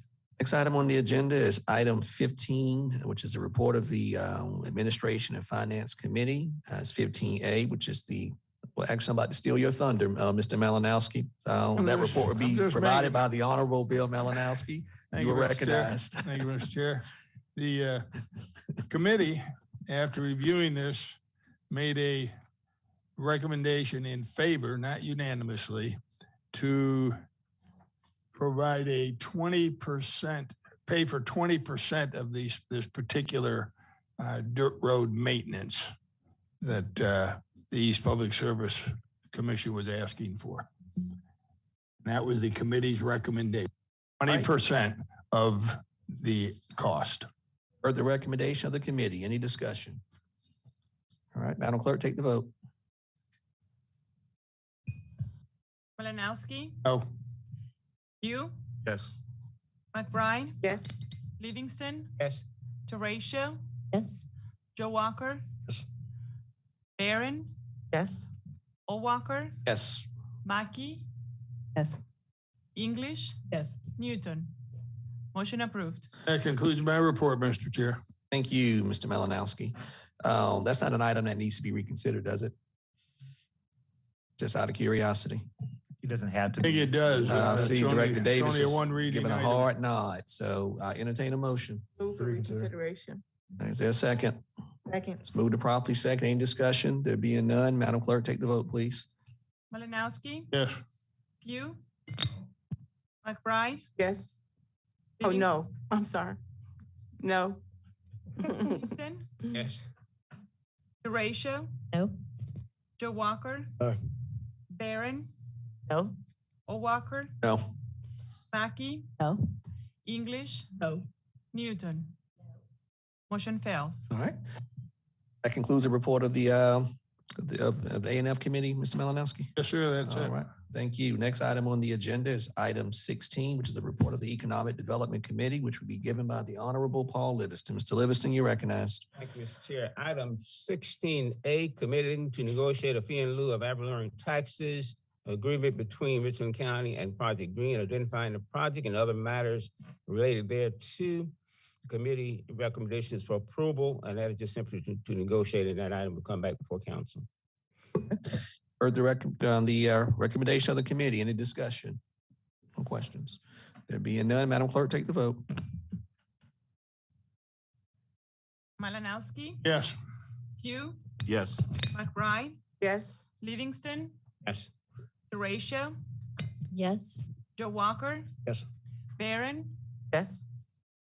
O'Walker, Yes. Mackey, Yes. English, Yes. Newton. Motion approved. Livingston. Thank you, Mr. Chair. Item 16B, authorize the execution and delivery of a fee in lieu of ad valorem taxes and incentive agreement by and between Richland County, South Carolina, and Project Greens to provide for payment of fee in lieu of taxes, authorizing certain infrastructure credits, authorizing administration of grants, approval, and transfer of certain real property and other related matters. The committee's recommendation is to move forward with the first reading on this item. Heard the recommendation of the committee. Any discussion or questions? There being none, Madam Clerk, take the vote. Malinowski, Yes. Pugh, Yes. McBride, Yes. Livingston, Yes. Derecho, Yes. Joe Walker, Yes. Barron, Yes. O'Walker, Yes. Mackey, Yes. English, Yes. Newton. Yes. Motion approved. Okay, that completes the report of the Economic Development Committee. Thank you, Mr. Livingston. Next item on the agenda is item 17, which is a report of the Rules and Appointments Committee that will be provided by the Honorable Gretchen Barron. Ms. Barron, you recognize, ma'am. Thank you, Mr. Chair. For item A1, we are recommending to be appointed to the Planning Commission's individuals D, E, and F, which is Frederick Johnson II, James Durant, and Chris Circles. I might not be saying. Cirques, thank you. I have Charles. on my It's sheet. Charles. Charles, I'm sorry, I'm out. Let's go it again. Frederick Johnson II, Charles Durant, and Chris Cirques. Well, you've heard the recommendation of the committee. Any discussion? There being none, you recognize Ms. McBride. Are these new recommendations, are they new appointees or are they continuing? They're all new. All right, thank you. Other questions or discussion? All right, Madam Clerk, take the vote. Malinowski, Yes. Pugh, Yes. McBride, Yes. Livingston, Yes. Derecho, Yes. Joe Walker, Yes. Barron, Yes. O'Walker, Yes. Mackey, Yes. English, Yes. Newton. Motion approved. Do have the floor, Ms. Barron. Thank you. Item B1, I move that council work with staff to conduct a comprehensive review of council rules and recommend changes to streamline the rules to improve the functioning of council business. This was brought to the committee by Ms. Newton, March the 19th, 2019, and we are proud to say that we presented council updated rules today, and we hope that council will take the recommendation of the committee, which was included in your packet. Recommendation of the committee. Any discussion? All right, there being none, Madam Clerk, take the vote. That's with respect to item B1. Malinowski, Yes. Pugh, Yes. McBride, Yes. Livingston, Teratio, Yes. Joe Walker, Yes. Barron, Yes? Walker, Yes. Mackey, Yes. English, Yes. Newton. Yes. Motion approved. Aaron, you still have the floor. Thank you. Item B2, consider moving the Horizon meeting to Tuesday and have delivery of finished agendas to council members by Thursday, close of business. This was brought to us by Mr. Malinowski, April the 6th of 2021, and is the recommendation of the committee to have this to stay in place. For the recommendation of the committee, any discussion? There being none, Madam Clerk, take the vote. Malinowski, Yes. Pugh, Yes. McBride, Yes. Livingston, Yes. Teratio, Yes. Joe Walker, Yes. Barron, Yes? Walker, Yes. Mackey, Yes. English, Yes. Newton. Yes. Approved. Aaron, you still have the floor. One final item, Mr. Chair, which is B3. In your packets, you will have on pages 607 through 616, where we have had discussion, and we had discussion last council meeting, as well as in our committee. And we'd like to propose that those items listed in your packet, the boards, commissions, and committees that are not active to be removed from our ordinance. That is the recommendation of the committee. The recommendation of the committee, any discussion? There being none, Madam Clerk, take the vote, please. Malinowski, Yes. Pugh, Yes. McBride, Yes. Livingston, Teratio, Yes. Joe Walker, Yes. Barron, Yes? Walker, Yes. Mackey, Yes. English, Yes. Newton. Yes. Motion approved. Thank you, Mr. Chair. That concludes my report. Vice Chair, you recognized. Sorry, I wanted to point out one thing, Ms. Barron. I think we agreed a date for feedback. For the item one, Yeah. and it was June 21st. 21st. So just for council. Yes, thank you.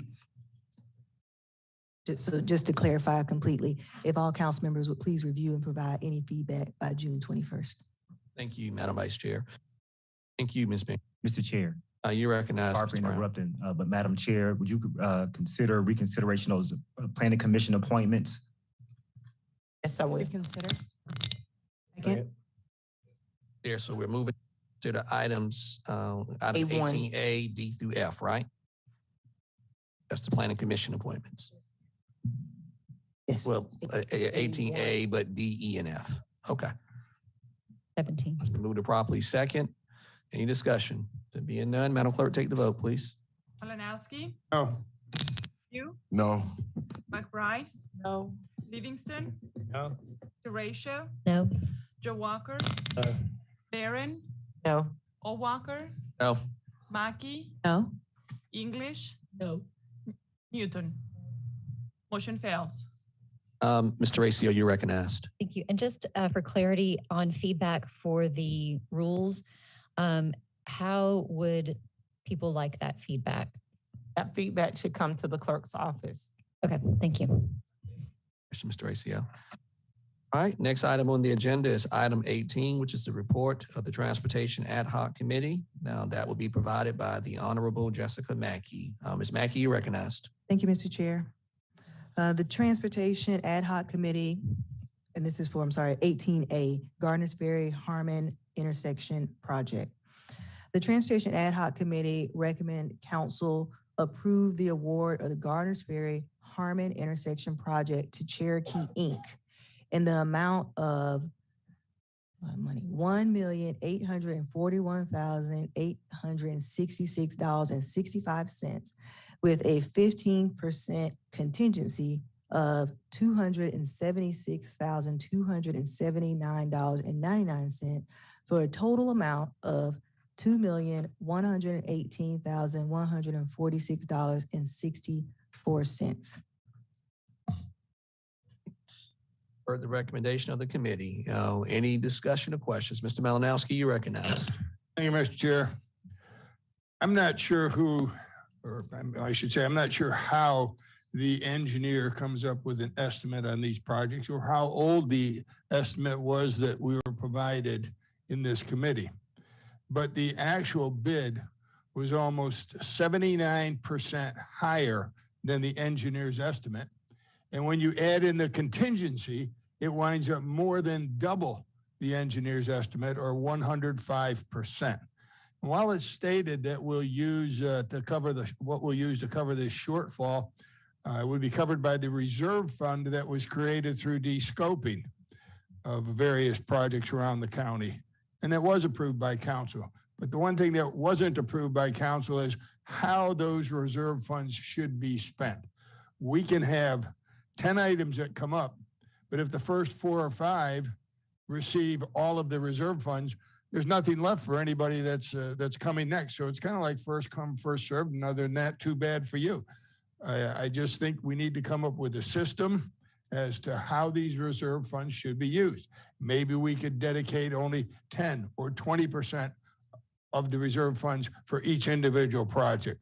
That needs to be figured out. And we also, I think, would be setting a bad precedence here by approving something that's more than double what our own engineer's estimate is.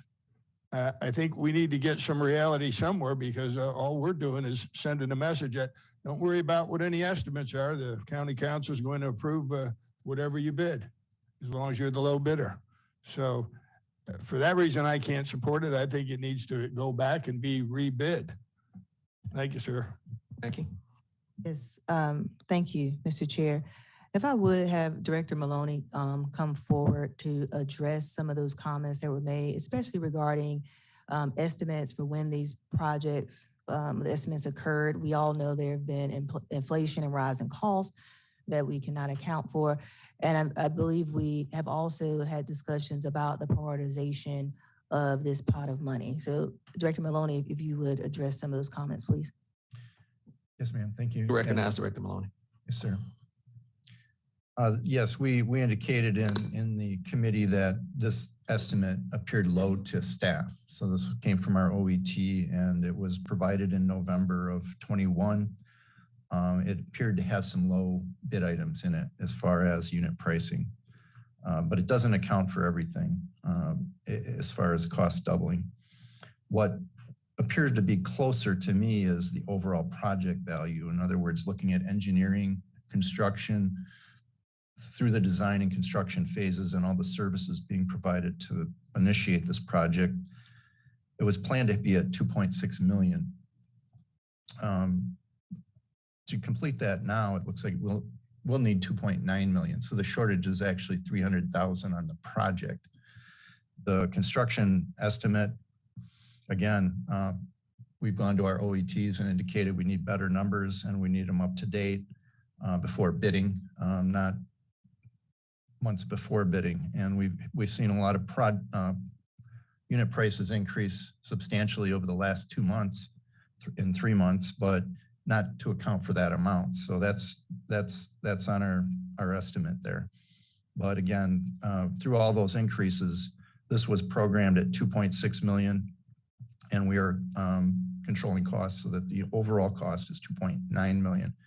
That shortfall coming from reserve funds would be $300,000. Thank you. And Director Maloney, can you address the second part as it relates to how de-scope projects are now being, I guess, the order in which? All the reserves that we have are, it's in the estimated $6 million and growing actually, and then it'll take a $300,000 hit from this. But the reason it's growing is we programmed in the wetland bank revenue, and so the investment on that is being paid off by those wetland credit sales. As that continues to go forward, that should increase that surplus to another $12 million. So we sold about 2.8 with that recent, one of the items coming up, million in wetland bank credits out of a $16 million investment, leaving about a $13 million sale that we need to continue to make. So right now we're at $6 million and we could be adding as much as 13 million to that. How are we going to do that when we get to big projects? When we reprogram projects into project reserves, that's something that we need to account for that money for. We have two of them we indicated we keep separate. One is $52.5 million, which is for roadway projects. And the most recent one and the one on the agenda, is for the other $31.1 million, which we indicate would be kept in a separate account. But when these big projects like Broad River Road, Shop Road, widening and go forward, if we were in the same environment bidding, we do need to be prepared for higher construction costs. Thank you, Director Maloney. Ms. McBride, and then Mr. Malinowski. I believe you'll just remain at the podium, Director Maloney. Please. Thank you, Mr. Chair. You're welcome. I just have a comment.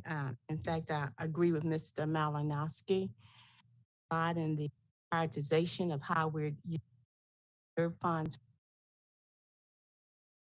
Always been in prioritizing them, and oftentimes the larger projects just eat up all the money and there's none left for the little projects, even with high priorities. So I do agree that we need to maybe revisit and look at how we can prioritize those projects that have been descoped, particularly as it relates to using the reserve fund. Mr. Malinowski and then Ms. Newton. McBride got most of what I was going to comment on. However, Director Maloney, you're saying that we have a reserve fund that will be more than adequate to cover the increasing costs of the upcoming projects and any overruns that occur. Sir, without knowing the future, just with normal inflation, even at 7% a year, yes, sir. But if it goes beyond that, I can't say. But you feel pretty sure that we're going to have that. You answered it. You're fine. Thank you. Ms. Newton.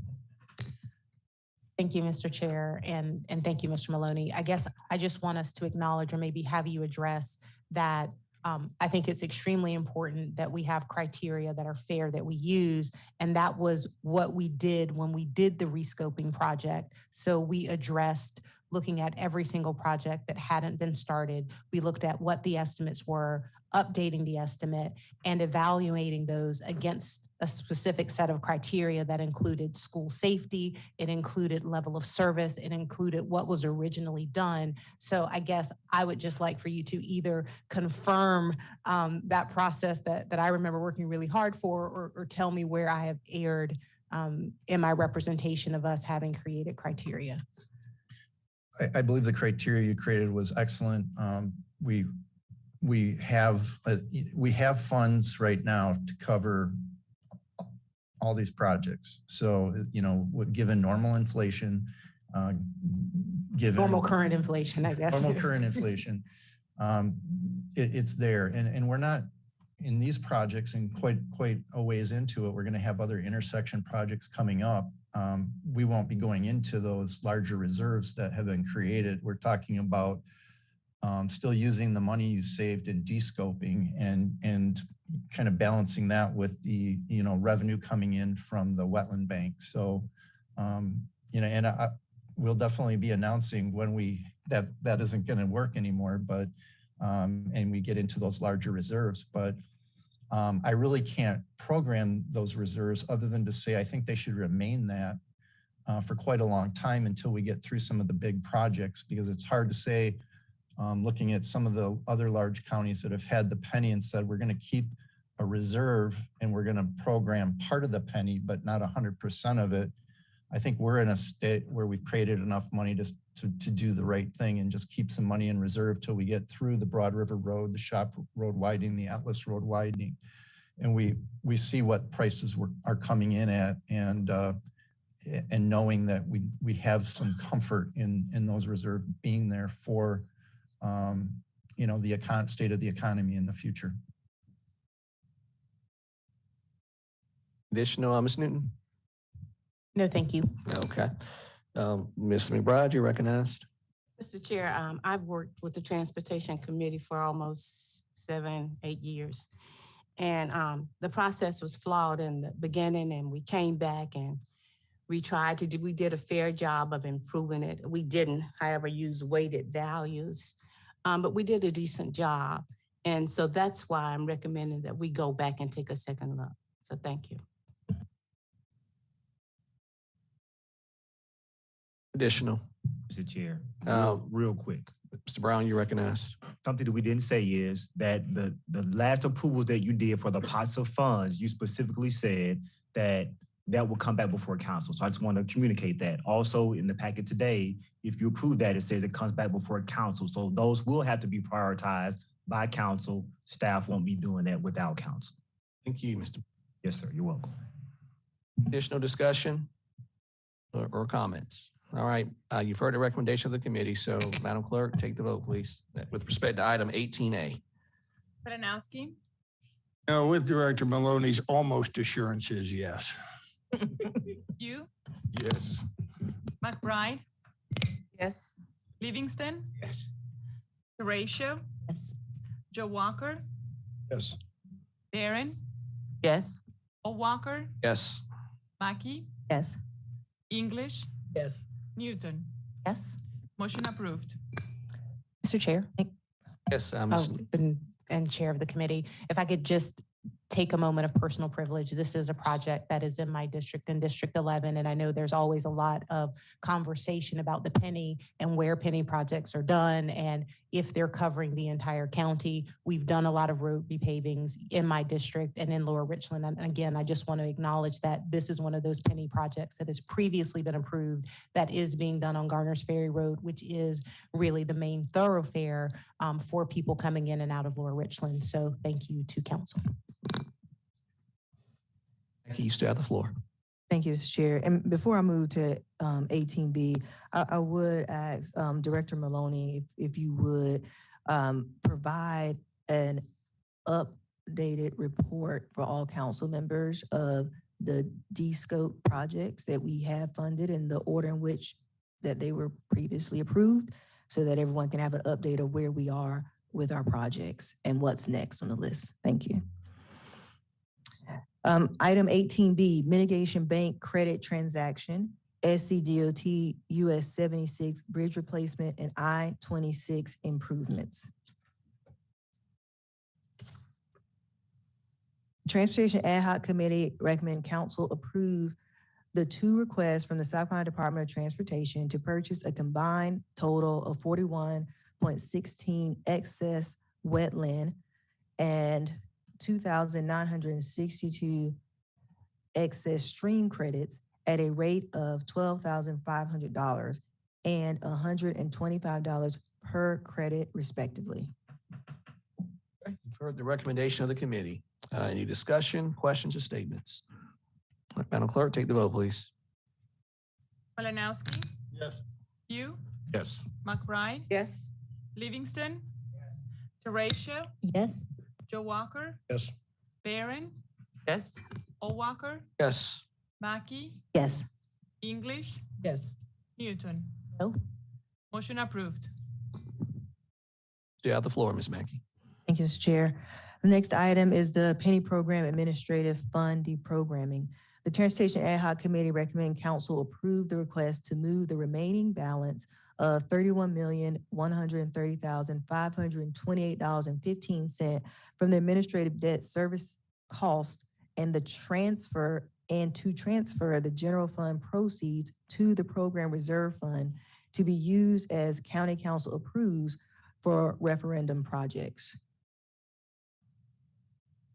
Heard the recommendation of the committee. Any discussion or questions? There being none, Madam Clerk, take the vote, please.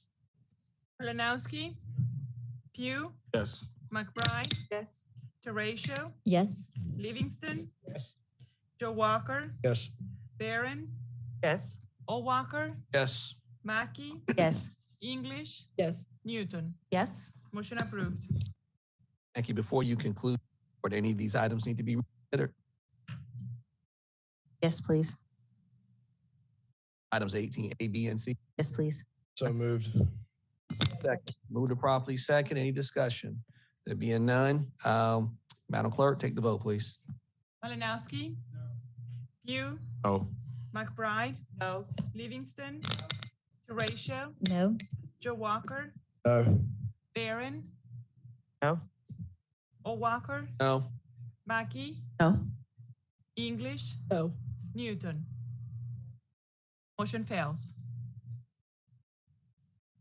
Chair, that concludes the committee's report. Next item on the agenda is item 19, which is the report of the Coronavirus Ad Hoc Committee. That will be given by the Honorable Gretchen Barron. Ms. Barron, you recognize, ma'am. Thank you, Mr. Chair. Yes, So what we have before us are our recommendations from the committee. Ms. Newton alluded to it earlier in her comments as to the work that the committee has done. And it's something that we've been working on for several months now.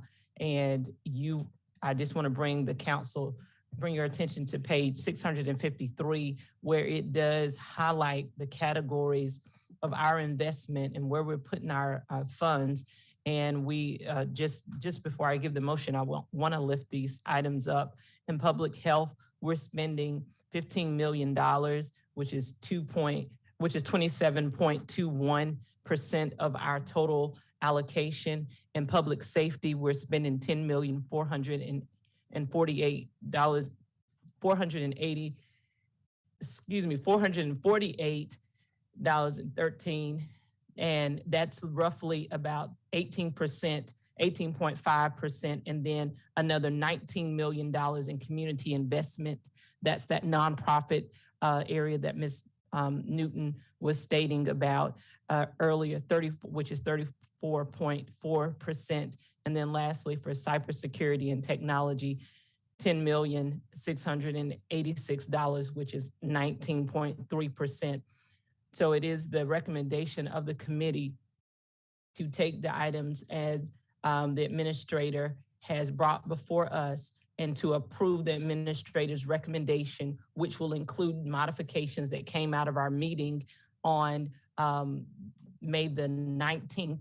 And those modifications include home repairs for seniors, and we're going to change that to funding for senior assistance.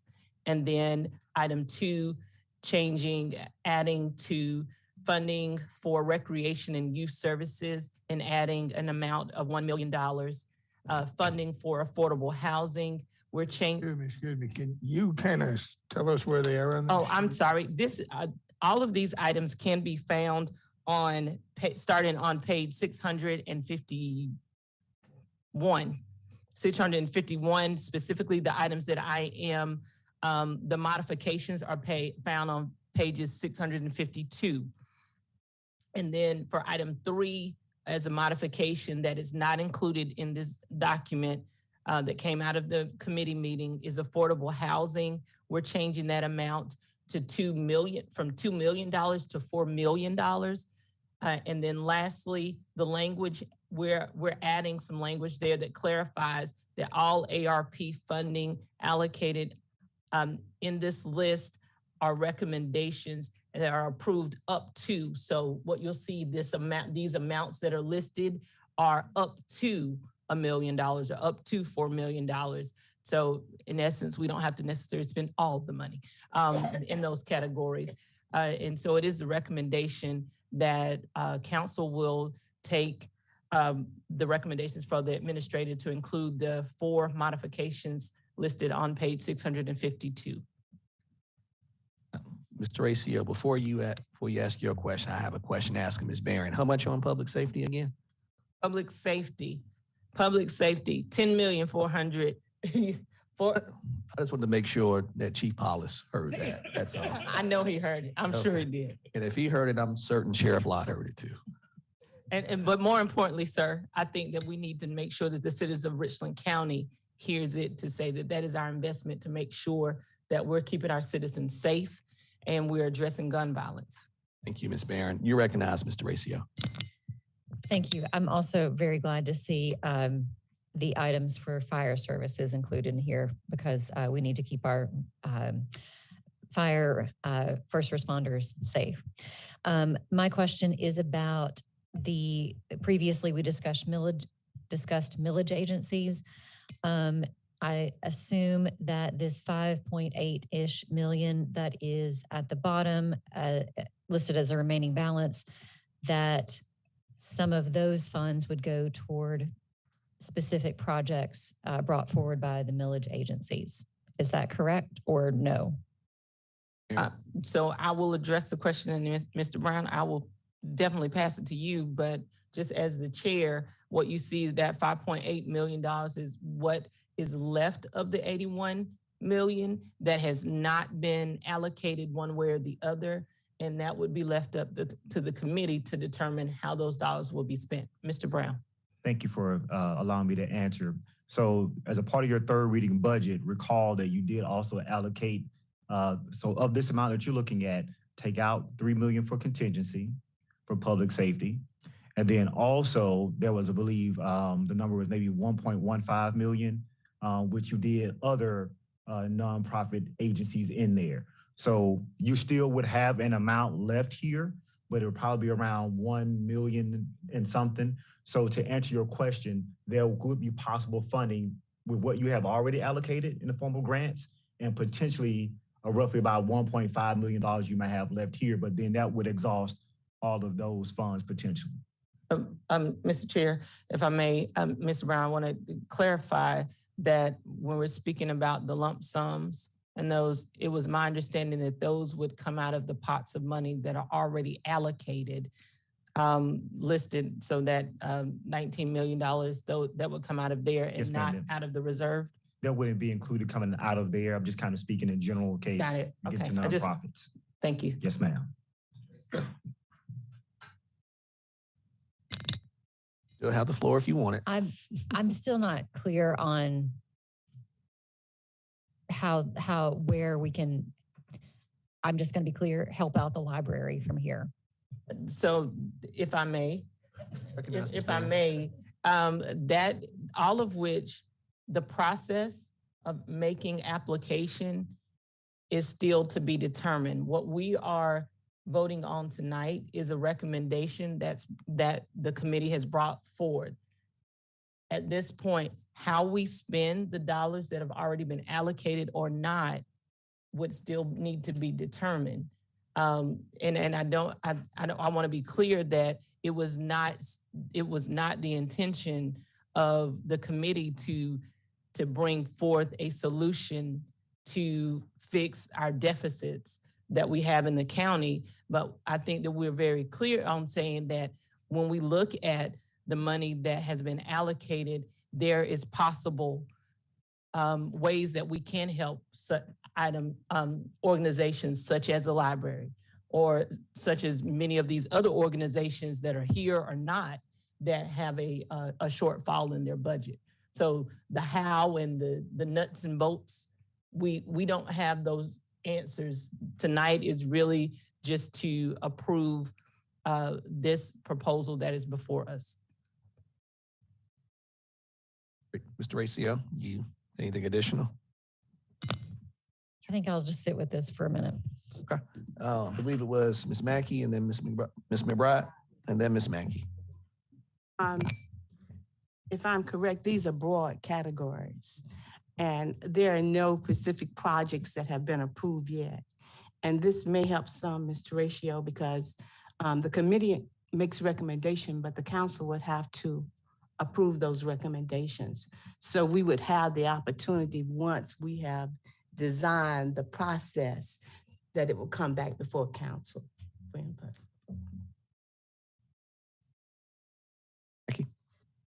All right, yes, Ms. McBride hit on what I was going to say as far as the broad categories. And so there are several things in here that many groups have programming that address, right? When you look at recreation and youth services, senior assistance, education, there are many, many categories that many organizations fall under and would fit in one of these categories. And ultimately, it would be council that would make the final decision. So, Additional? You recognize Ms. English? Thank you. I just have a clarifying, I guess, remark. Now, these dollars need to be allocated, but not spent. Am I correct? By a certain time? Allocated by 2024, spent by 2026. And you on, Ms. English? I want to thank the committee. Ms. Barron, you all have done an awesome job with a phenomenal task that was set before you. And I applaud your efforts and everyone on that committee. And I know that I've been able to make some of them, but not all of them, and watching online. But thank you for the work that you've done with this. Thank you, Ms. Malinowski. Thank you, Mr. Chair. This list on 651 and 652, while it is somewhat specific, it is also general. And I'm wondering, did anybody get any specifics on all these hundreds of thousands of dollars of exactly how they're going to be spent, other than using the words increase, upgrade, and replace? For example, county website redesign and enhancement. Well, exactly what are we doing for the 350,000? Or they just put that in so we give it to them, and how it's spent, it's spent. That's a question, Mr. Malinowski. That's a question, Ms. Malinowski, or a statement? Yeah, that's a question. Now I want to know, where are the specifics for all these hundreds of thousands, of $60 million amount that's here? 55 million. You defer to Mr. Brown. I will. All right, Mr. Brown. Yes, Mr. Brown. So of all the items that you have listed that had details, those details were provided in several meetings with the backups, everything lined out specifically. And we did not include those documents again in the agenda packets because we had provided them multiple times with all the details. I can certainly send you that in just a moment after I can send it to you now. If you want me to, I can pull up the emails and. I'll wait for a hard copy. I mean, they're probably in the that's committee, and I didn't attend those committee meetings, so I wouldn't add them. So we did get them then. We did provide those specific details. These larger buckets are just buckets. Yeah, I understand that. Okay. Okay. So yes, sir. And those projects are all up to, because again, by the time we looked at these months ago to the time we're voting on them now, the amount may not be the same anymore. Okay, I was just going to say, without seeing that in reviewing just this single page or two, it seems to me that I don't know if these are actually wants or true needs in some of these areas. That's all. Thank you. Ms. Newton, and then Mr. Teresa, and then. I'd like to comment on what Mr. Malinowski said, just briefly. So what we. And then Ms. Newton, then Ms. Teresa. Thank you, if I may, Sure. Because I don't want this to go unaddressed. We asked the administrator to look at areas in our county that needed to specifically be addressed. Some of these items have needs assessments dating back to 2008. So these, while it may appear to be Christmas in Richland County, these are items that have been just kind of tabled for many years. And these are also, I want to also make sure that we all understand that these are categories that administrator has put forth that align with how we will have to report to Treasury, to U.S. Treasury. So they are vague categories, but it's left up to us to fill in the details. Thank you. And Ms. Newton and Ms. Teresa. Thank you. In addition to what Ms. Barron said, I just wanted, for the benefit of the public, Mr. Brown, if you could confirm that in addition to all of that supplemental documentation you have, that we'll still be following the Richland County Procurement Code so that there will be more specific estimates for every project, which will then come to council subsequently for approval. That's correct, because that also complies with Treasury. So yes, ma'am. Thank you. Teresa. My only request is that on the very last page of our 653 page packet, we have the four huge categories that incorporate everything. Is there a version of this list here that can tell us what category everything falls into, just so that I know what's considered public health, what's considered public safety, et cetera, et cetera? Sure, you mean as we've lined it out at the county level? Yes. So, what does this 34.46%, $19 million represent in community investment? What's, I'd just like to see how we're defining what we're doing. Yeah, I can do that. But to that specific point, that community grants and public-private partnerships, specifically right there, that's lined out. That includes that amount, just by way of example. So if you were looking at this as a citizen and you want to know where is that pot of money, you have those funds broken down there. But I will provide that for you to show you how we're defining that, because we do have to report to Treasury in those categories. Got it. Thank you so much. Yes, ma'am. Mr. Mackey, you recognize. All right, just one last thing. I did want to say to Ms. Barron and the committee and staff that I was very impressed and pleased with the document as a whole that's come before us. The table, I feel, is very clear for us and the public to understand. And I think it's a good kind of quick one-pager tool to continue to use as we go through ARPA funds and continue to approve this money quickly to help those in our community. So again, good job to the committee. Thank you. Additional discussion or statements or questions? All right, Madam Clerk, I'll take the vote, please. And again, this is item 19A. Malinowski, Yes. McBride, Yes. Livingston, Yes. Horatio, Yes. Joe Walker, Yes. Barron, Yes. O'Walker, Yes. Mackey, Yes. English, Yes. Newton. Yes. Motion approved. Ms. Barron, does that conclude the report of the coronavirus It ad hoc does, committee? and I just would like to take a point of personal privilege. Yes, and I ma'am, will you be recognized. I'll be very brief, but I do think that we can't move forward without saying that this has been a long time coming. And just as quick, I would like to say that it took a long time to get here. Now I'm hoping that we can put processes in place to make sure that these funds get in the appropriate hands in our community, because we've already had lots of conversation about the need. And so we know that the need is great. And I sure hope that we will be able to move these funds as quickly. And to our friends from More Justice, you'll see we did not create a housing trust fund, but we are investing in affordable housing and addressing it here in Richland County. Thank you. Thank you, Ms. Barron. Next item on the agenda is item 20, which is the report of the Evaluation and Oversight Ad Hoc Committee. That will be provided by the Honorable Shakese Newton. Ms. Newton, you recognize, ma'am. Thank you, Mr. Chair. Both items 20A and 20B are contractual and personnel items that are covered by executive session and were noted in the attorney's report. Thank you, Ms. Newton. Next item on the agenda is items 21, which is executive session.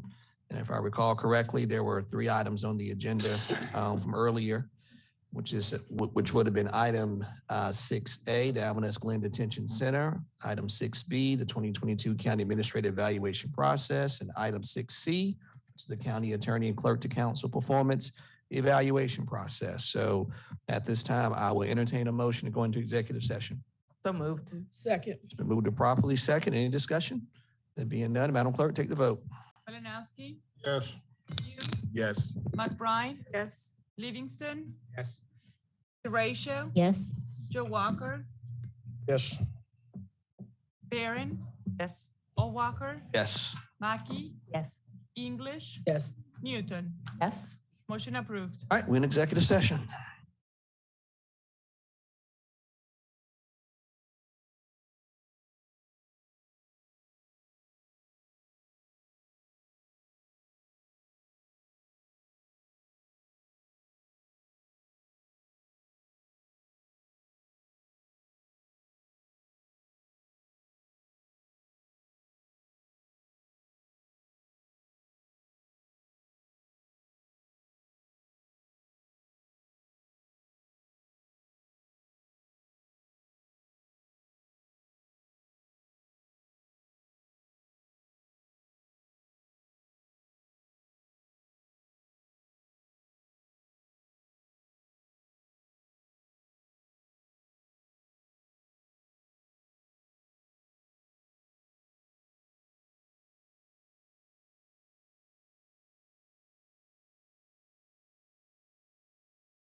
Moving too fast, Mr. Chair.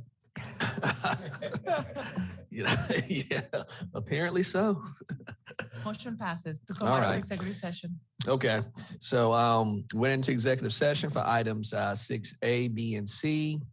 We took those items as information and no action was taken. Mr. Chair, Mr. Pugh, you recognize. do we need to do that vote again since we weren't online when we did the vote the first time?